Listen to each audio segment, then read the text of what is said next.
Hello， 大家好 ，Big Joe here。想当年，我从中国到美国来念 MBA 的时候呢，是我第一次到异乡生活。那个时候呢，我都20好几，快30岁了，所以呢，刚来美国的时候，感觉十分不习惯，尤其是在社交的这个层面上，我相信呢，中国人到美国来留学，那越早来的可能还适应性强一点，虽然说可能也没有说100%，那越晚来的呢，那么挑战就更大一些。所以今天呢，跟大家分享一些我觉得我自己的一些感受和一些经验，那中国人如何更好的在美国进行这样一个社交的这样的一些建议。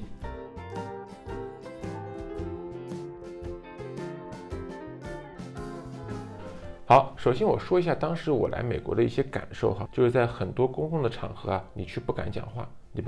因为呢，你毕竟是外国人，你英语也没有人家说的溜，而且呢，别人说话非常快。美国人讲话，他有的时候他非常喜欢的去举手发言，他非常喜欢的去表达自己的看法。那有的时候呢，我们的反应呢就会慢一拍，就是他们非常愿意去表达自己，那么在去做报告的时候都会往前站。那有的时候呢，亚洲来的同学，包括中国人呢，就会往后退。那这个呢，实际上是当时一个很大的一个挑战。另外一个挑战呢是社交本身。就比如说，当时我们来美国的一些中国同学呢，大家聚在一起会玩一些中国的一些游戏，对吧？比如说那个时候很流行玩三国杀，那现在可能也有一些别的是这个社交类的各种各样桌游啊，中国人喜欢一起玩的，对。但是呢，你会发现美国人的一些生活模式和他的社交模式很不一样的。当时我们念 MBA 的时候，比如说商学院会经常会办那种聚会，那什么样的聚会呢？就是大家走过去啊，每个人可以拿一瓶酒或者一杯酒，然后碰到谁了就跟人聊一聊，然后喝一喝。好，那完了之后再找另外一个人聊一聊，喝一喝，或者你跟这个人聊天被另外一个人打断，他跟那个人聊去了，你就找另外一个人聊一聊，喝一喝。然后呢，我就把这种行为和这种形式叫做怎么样呀？喝酒扯淡。然后我自己觉得这个东西好像很不习惯，就这种娱乐方式很不习惯。还有一些什么呢？就比如说，不知道大家有没有玩过呢？一边放一个斜坡，上面有个圆洞，然后一边呢往对方的那个斜坡上面扔一个沙包一样的东西，然后扔到那个球里去，扔到那个洞里去。那你要扔到洞里去就得分，扔不到就不得分，然后两边投来投去。再比如说有一个什么桌子上面两边有2个队，然后上面放乒乓球，把乒乓球放到对方的一个放酒的杯子里面去，扔过去嘟，然后扔到里面去了，别人就要喝酒等等之类的。反正我当时是感觉是这样的。我心里想的是，这到底有什么好玩的？你扔个沙包到那个洞里有什么好玩的？或者说你把那个乒乓球扔到这个酒杯里面就可以喝酒，这个到底有什么好玩的？然后一群人在一个地方那么吵闹的地方，对吧？拿一个酒走来走去，毫无目的找人聊天，这个到底有什么有意思的地方，对吧？还不如回去怎么样？我们中国人在一起怎么样呀？唱个卡拉 OK， 一起玩个桌游什么的。但是呢，越是这样想的时候，你呢就会越来越边缘化自己，就越来越只和中国人玩，然后你越来越怎么样呀？很难去在美国进行一个怎么样呀？一个社交。那这个呢，我觉得是来美国去留学的中国人一个常见的一个痛苦之处吧。那反正我自己是怎么样呀？是深深的有体会。那我觉得第一个建议呢，就是什么呢？就是首先呢，我们还是要去试着去挑战自己，让自己呢去学一些其他不同的文化的东西，哪怕呢怎么样呀，你不是那么的怎么样呀擅长，你不会需要跟他们一模一样，但你可以给自己立一个很小的目标。比如说我当时确实给自己立了一个目标，什么目标？第一，每堂课不管什么课，我一定要发言一次，不管是什么情况下发言，比如说老师有时候会让我 brainstorm， 那也可以发言，或者说你有不同看法，你可以发言，或者是和老师复述一下 case 里的内容等等之类的，都可以，只要当场我发言一次，每堂课至少要发言一次，那我怎么样就打卡了。这种方式呢，可以让自己有一个小的目标，又可以去实现它，又可以提高自己在课堂上的这样的一种互动程度。再比如说，我去参加那种所谓的喝酒扯淡的这种聚会的时候呢，我有的时候真的是觉得挺烦的。我刚去的时候完全不能适应，但是我觉得我需要适应这个东西，因为这是我国家的文化，所以我每次去我也定目标，比如说，我这次去打算聊5个人，好，我跟这个人聊，不管一开始可能是尬聊，对吧？拿个酒尬聊，好，聊完了，好 check，聊了1个人了，好，再聊第2个人，好，再聊第3个人，聊第5个人的时候啊，可能这个活动怎么样呀？可能2个小时已经过去了，1个小时还有1个小时，那我无所谓，我不想聊了我就走人，我今天怎么样打卡下班，对吧？但是我给自己定一个目标，说我今天要去跟5个人聊，然后去跟5个人进行一个社交，这样逐渐的呢，你其实能力呢也就提高了很多。那其实对你自己的这种社交能力还是有非常大的提高。再比如说在课堂作业上做报告的时候呢，那首先你要想到的说，你也要在里面起到一个重要的一份子。至于说你在整个报告中你说哪一段没有关系，你可以说很重要的，如果你觉得说不清楚，你可以说不那么重要的也没有关系，但是你一定要在其中成为一个重要的组成部分，说我至少要在这样一个整个报告中要怎么样呀，要起到一个相应的作用，那等等之类的，而不要把这些责任怎么样呀旁落，就是我不要去做这些事情，不要做这些事情。那这个呢是第一点，就是你要给自己一些小目标，然后呢让自己去接近别人的这样的一个文化，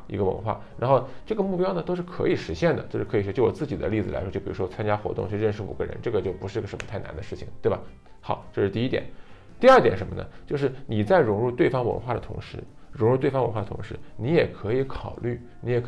怎么呢？邀请别人到你自己的文化里面来，或者是你舒适的社交方式里面来。比如说，你可以去参加美国同学的那种喝酒扯淡的大活动，对吧？大聚会，你也可以找一些你觉得蛮要好的，就是谈得来的朋友，怎么样可以请他到你家里来做客。那我就做过这个事情，我请同学到我家里来怎么样呀？吃火锅，比如说还可以，我们当时还请了其他的一些中国同学和其他国家同学一起去唱卡拉 OK，对吧？这也是很好的，就是你可以去学习对方的文化，但另外一方面，你也可以邀请对方来到你所熟悉的这样的一个文化里面来。这样第一个，在这个文化里面，在这样一个社交方式里面，你可能是比较舒服的，这样你自己可以跟别人建立更深的这样一个关系。另外一方面呢，其实也是一种文化上的交流。你既然中国人到美国来，你除了去学习美国的文化之外，同时你其实也很好的可以把自己的文化怎么样跟对方做一个宣传。比如说火锅这个文化是很好的，为什么很好呢？因为这个地方怎么样，一般火锅怎么吃，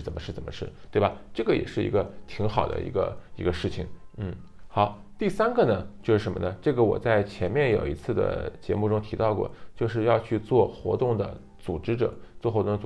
那特别是像这种聚会型的活动，你如果跑过去，然后你发现很多人都不认识的时候，你这个感觉是有点不好的，你有的时候是很难融入到这里面去的，尤其是他们彼此之间关系都非常好的时候。但是呢，如果你是一个组织者的，然后你把大家都混合在一起的时候，你虽然说跟大家可能还不是很熟，但是大家必须要跟你沟通，因为你是组织的人嘛，那你跟大家就建立了这样一种微小的这个联系。而且呢，如我之前所说，当你去做一个活动的组织者的时候，